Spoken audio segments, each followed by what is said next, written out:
Hello, hello. Yes. Hello, everyone. It is Thursday, Dawnese, Dinner with Dawnese. It's me. And you have the opportunity to come in and ask questions. We have a Zoom room that is open, and this is happening every Thursday for the next 4 weeks as part of, well, this week and the next 3 weeks as part of our the Ripple Effect Challenge, which is a 4 week experience in learning how to live consciously or experiencing living consciously. What does that mean? Right? Like you're exploring it, discovering it with us. It's a beautiful, beautiful space. And it's really about noticing those moments and how one moment leads to one choice that then leads to infinite ripples. So this week's theme in our challenge is the surface tension, and we're not talking surface tension like on top of water, although it's really cool. I don't know if you've all experienced this, but my husband loved to do this, especially when we would all be sitting down at dinner, and he would pour the kids water until it just about went over the cup, and it was always like, who can get it the closest? So yes, there is that kind of surface tension, but what we're really talking about is the surface tension that is happening when we are not in a space of awareness or presence, and life is just happening and we're living it unconsciously so often. And sometimes there's this constant tension or pressure within our bodies that happens on a regular basis. And it's like literally gripping your fists and just getting tighter and tighter with your fists, and your whole body feels so tight and full of tension. And that happens, that's that surface tension that is happening on a regular basis. And I just realized that I get to hit record here. So one moment. So yes, this topic of surface tension, again, it's not the water, that surface tension that holds. And then again, it is really because this tension, it holds it, and we hold it in our bodies. We hold it in our hearts, in our minds. Our minds are constantly running. There's things going on all the time. And so it's so important to notice what this tension is. So if we're constantly just like in this tight space, what's happening and how we're quick to react and quick to anger and quick to cut the person off on the road, quick to yell at the barista who gets our order wrong, quick to react, to make a comment on Facebook or Instagram before we really think through what it is that we're expressing. And so I want to go into this topic and this theme of surface pressure or surface tension, and really creating presence and awareness. So first and foremost, what does it mean to be present? That was one of the questions. So you have the opportunity to submit questions for the next 3 weeks as I do these AMAs. You can also hop on the Zoom live with me if you'd like, and I'll make sure that you get information ahead of time for the next 3 weeks, so you can submit questions even if you can't make it on. I would love to answer the question for you. So first and foremost, what is presence? What is awareness? So awareness means that so like I mentioned earlier, there's this living unconsciously that happens. Most of us are experiencing it as we walk on the face of this planet. And awareness means that we are now consciously, intentionally creating and living the life that we want to. That means in our conversations, in our relationships, and what it is that we're creating, and whatever it is, we're creating it from a conscious mind, not unconsciously letting the software and the patterns of our life continue, but consciously creating from a place of this awareness. Powerful, powerful, powerful thing when we become intentional and consciously aware of what's going on in our lives, which leads us to the ability to be present. What does it mean to be present? It can mean a lot of different things. One of the most valuable things I learned was on a retreat with my dear friend Tina Paulus Krause, who is leading the retreat at her retreat center with her daughter in Florida. Gorgeous space. And I was with my daughter, and there was another mother-daughter there, and it was really, really a beautiful, beautiful space that was created with all of us. And one of the things that I learned is that my daughter and I, who's 21, we were speaking different words, but we were saying the same thing. And when Tina brought that forward to us, woo, light bulbs went on, like huge, like spotlight, lighthouse, woo, I got it. And so now that we've been able to stop and say, hey, what do you mean by that? Like, what does that word mean to you? There's a whole new presence that's been created in our relationship. Lots less conflict, we'll say, to be real and honest, because we are getting clear on what these phrases or words mean. So the thing about presence is, first of all, figure out, what does it define for you? How does it define for the people in your life? Whatever that it is, it's a practice, and it's something that you can learn. It's a skill, because really presence is prerequisite for connection. And connection is a huge part of why we're here in this mortal existence, walking in the face of this earth, is to connect.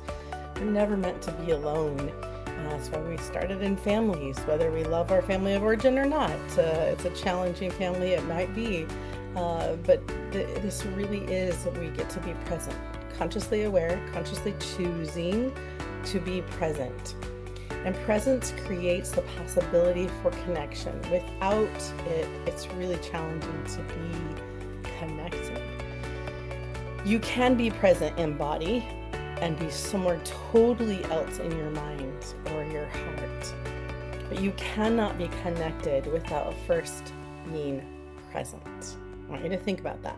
You can be present, you can show up, you can be here, wherever here is, but you cannot truly connect with another human being without first being present.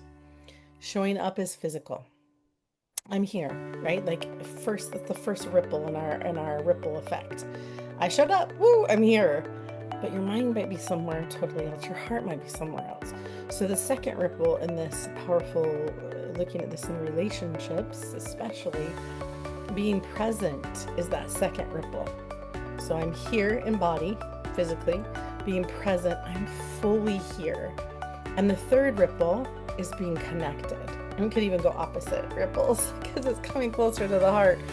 But like being connected with another human being, creating that oxytocin that is such a valuable thing, such a valuable chemical in our brains for us to feel loved and a sense of belonging. What that means is that I'm here, I'm present, I'm fully here in this moment with you. So that's really about learning to be present. Whether we're on a Zoom call with a large group of people, or one-on-one, or we're in person, we're sitting on the sofa talking to a loved one, we are having a conversation with a girlfriend over coffee, whatever, or lunch, whatever it might be, we get to consciously choose to be present and be present to be connected. So incredibly powerful there.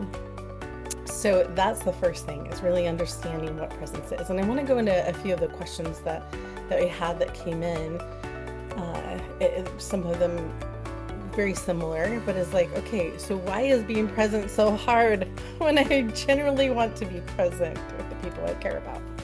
Here's the thing is, I don't actually think we're bad at being present. Like, we show up, right? We're there physically.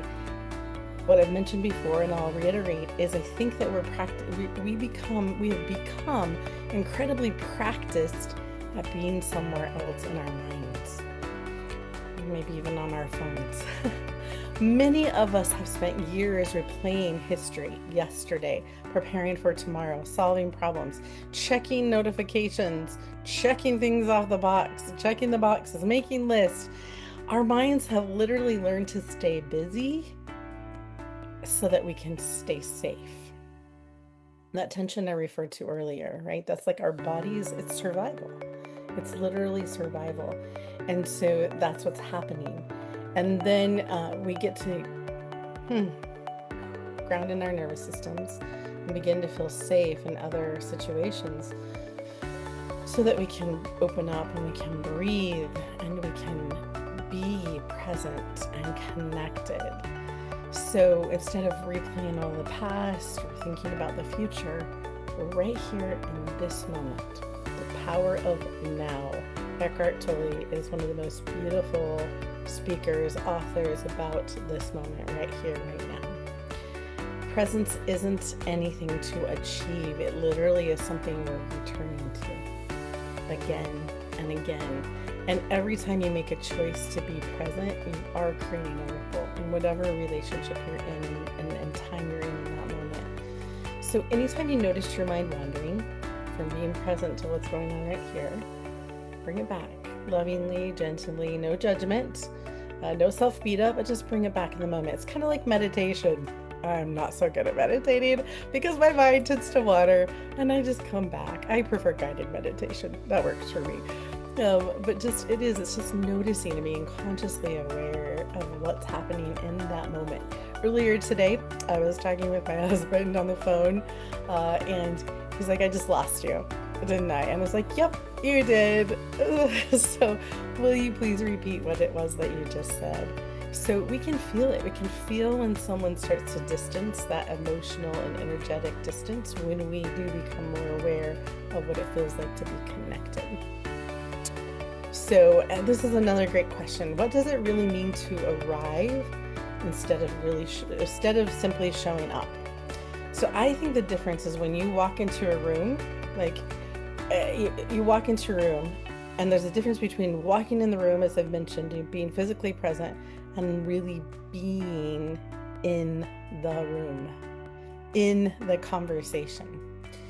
So let me ask you this. Have you ever been talking to someone and you could feel they were not present? Just like my husband noticed on the phone earlier today, right? Imagine, remember what that feels like. And then I want you to ponder on this, is what does it feel like when you are present, connected with another human being? Soul to soul, heart to heart, feeling that connection so deeply is what changes people's lives. So incredibly powerful. So there's a difference in showing up, just walking in the room, walking into the conversation, and really being fully present emotionally, with your heart, with your mind, with your spirit, all of you in this conversation. Another great question is, how do I become more present when life feels so overwhelming? And it goes back to those constant thoughts that are playing in our minds. Here's the thing, is presence doesn't just happen on its own. That connection with another human being, it is intentional. And it doesn't happen when life calms down.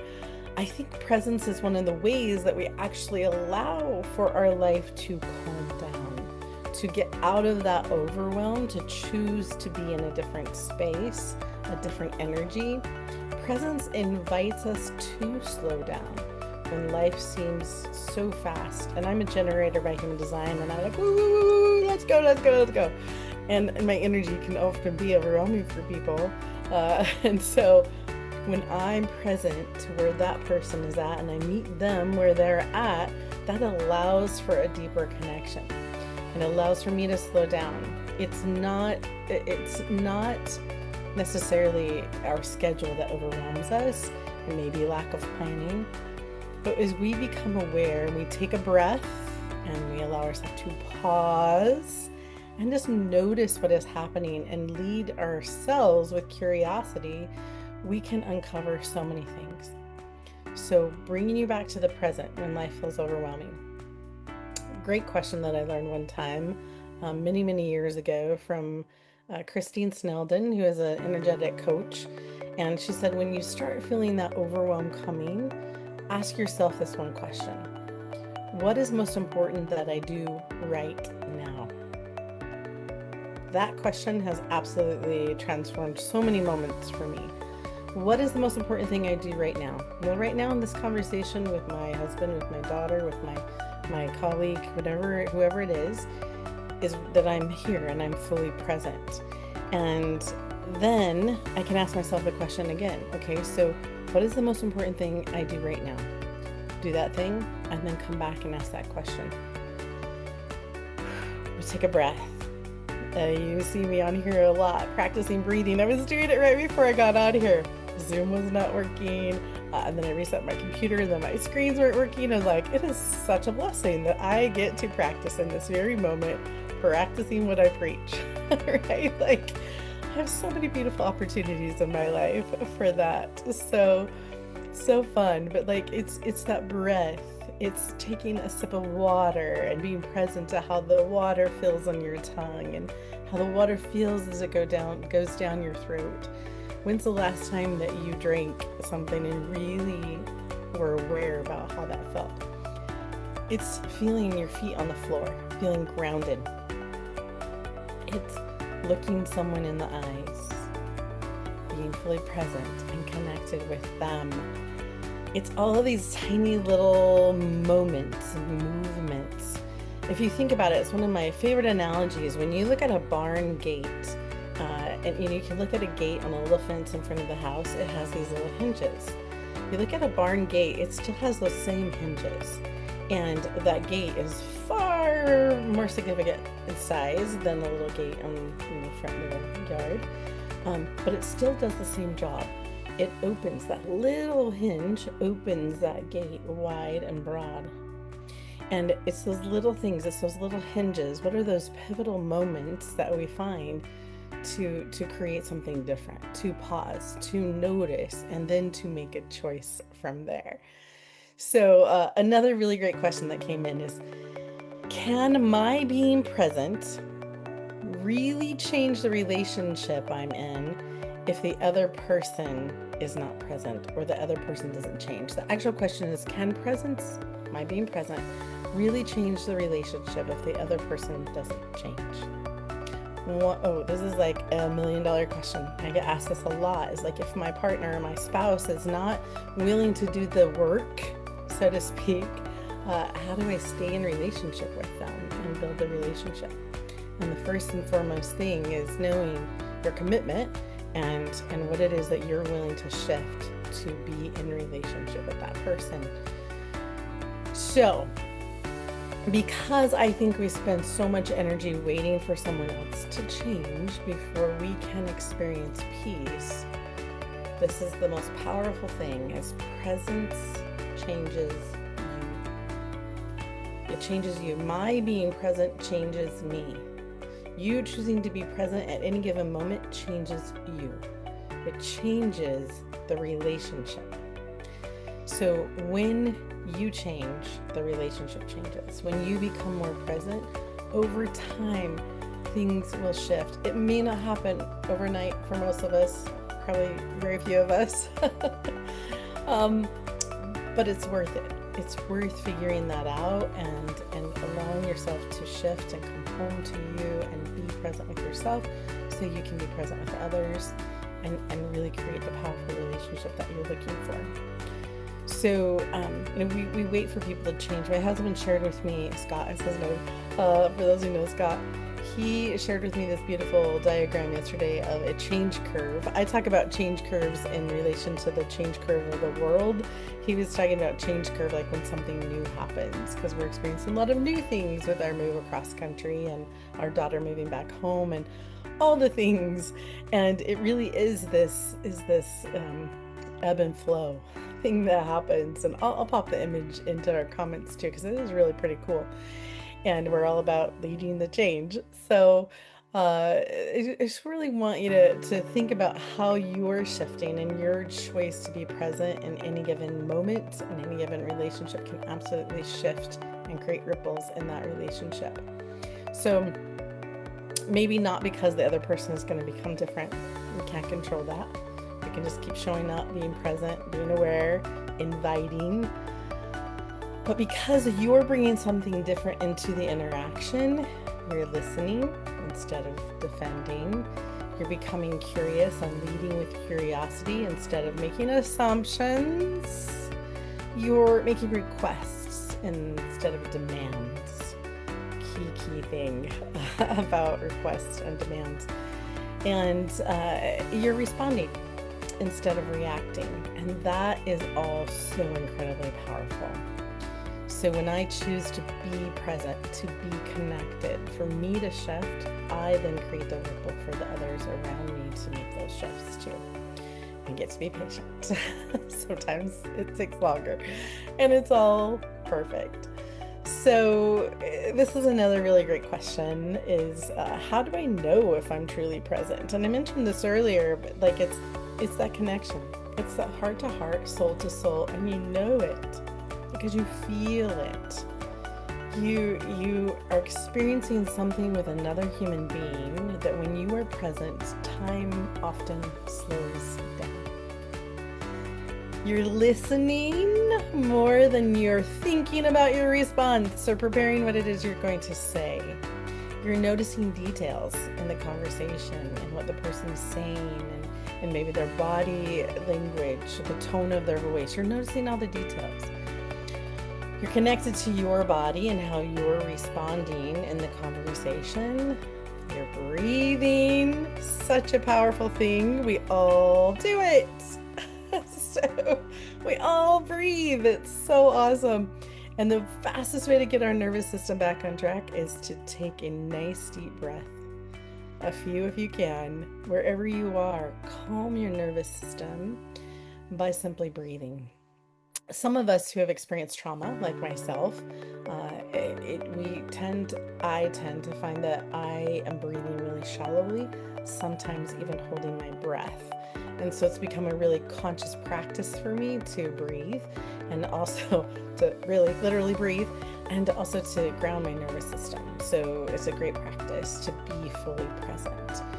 It's about being here in this moment. It's not about being perfect. You're going to get to practice this. You're going to get to try it. You're going to get to see what's working, what still gets to be improved, and keep practicing it.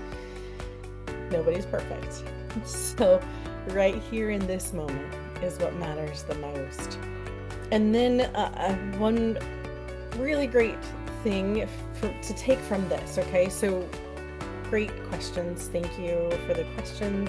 And again, you can submit questions to me. I'll be back live next Thursday, dinner with Dawnese. And you can share. Yes, you can. You can even pop on the Zoom with me if you'd like.